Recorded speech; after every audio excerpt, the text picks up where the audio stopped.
सुभाषितम। क्या नाम है? सुभाषितम। सु ये उपसर्ग है और भाष धातु है। भाष का मतलब क्या होता है?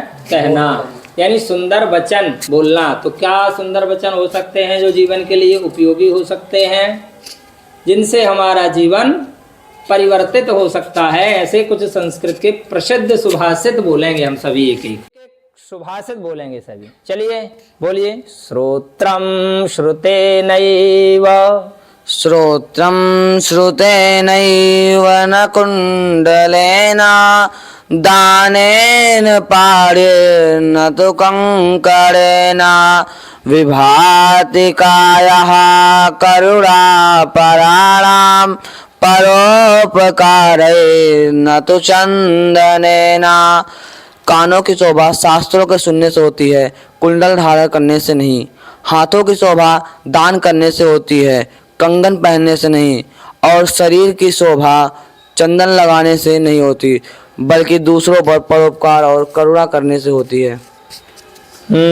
अग्रे। ऐश्वर्यस्य विभूषणं सुजनता शौर्यस्य वाक् संयमो ज्ञानस्योपशमः श्रुतस्य विनयो वित्तस्य पात्रे व्ययः क्रोधस्तपसा क्षमा प्रभुवितुर्धर्मस्य निर्व्याजता सर्वेषामपि सर्वकारणमिदं शीलं परं भूषणम्।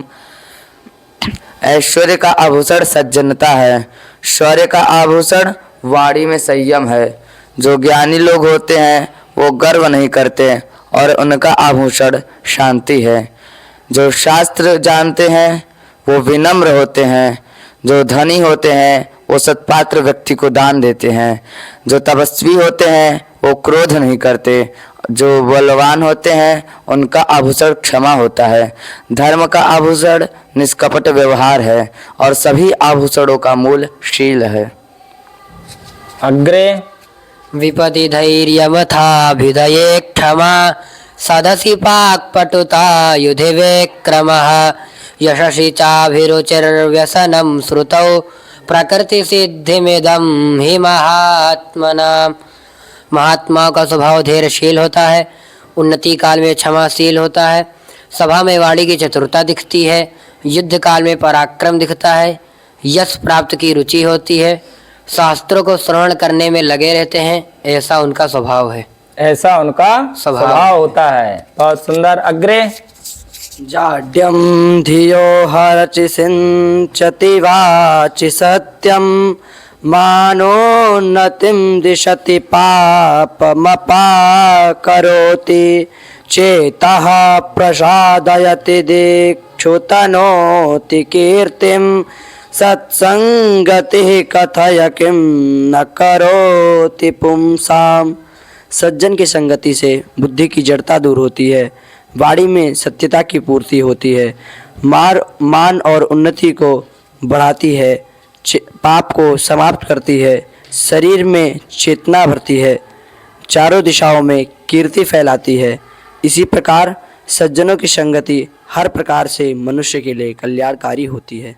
हाँ, बहुत सुंदर। अग्रे। आचार्यात् पादमादत्ते पादं शिष्यस्वमेधया पादं सब्रह्मचारिभ्यः पादकालेन पच्यते। विद्या के 4 भागों में से पहला भाग शिष्य अपने गुरु से प्राप्त करता है और दूसरा भाग खुद के बुद्धि से सीखता है और तीसरा भाग सहपाठियों से प्राप्त करता है और चौथा भाग समय के साथ सीखता है। बहुत सुंदर। अग्रे। अधमानमिच्छन्ति धनं मानं च मध्यमाः उत्तमामानमिच्छन्ति मानो हि महतां धनम्। जो अधम प्रवृत्ति के लोग होते हैं वह धन की इच्छा करते हैं, जो मध्यम प्रवृत्ति के लोग होते हैं वह धन एवं मान दोनों की इच्छा करते हैं। जो उत्तम प्रवृत्ति के लोग होते हैं वह केवल मान की इच्छा करते हैं। मान को ही शास्त्रों में सबसे महान धन माना गया है।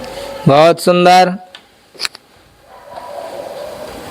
विद्येन रक्षते धर्मो विद्यायोगेन रक्षते मृदुना रक्षते भूपः सत्स्त्रिया रक्षते गृहम्। धन से धर्म की रक्षा होती है, अभ्यास से शिक्षा की रक्षा होती है, राजा की रक्षा उसकी मधुरता से होती है और सत्य स्त्री के रहने से ही घर की रक्षा होती है।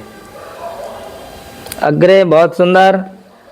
माता शत्रु पिता वैरी येन बालो न पाठिता न शोभते सभा मध्ये हंस मध्ये बको यथा।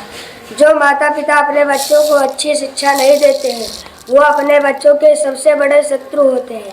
और जब हम लोग विद्वानों की सभा में बैठते हैं तो ऐसा लगता है कौवे के बीच बकुला।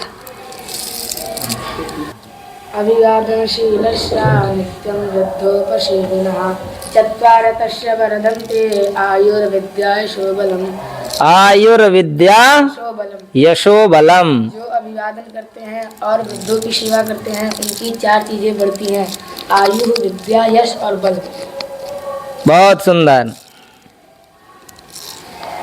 दृष्टिपूतं न्यसेत् पादं वस्त्रपूतं जलं पिबेत् सत्यपूतां वदेत् वाचं मनः पूतं समाचरेत्। आँख से देख करके ही पैर रखना चाहिए, जल वस्त्र से छान करके ही जल पीना चाहिए, सत्यवाणी बोलनी चाहिए, मन को पवित्रता से सिंचित रखना चाहिए। बहुत सुंदर।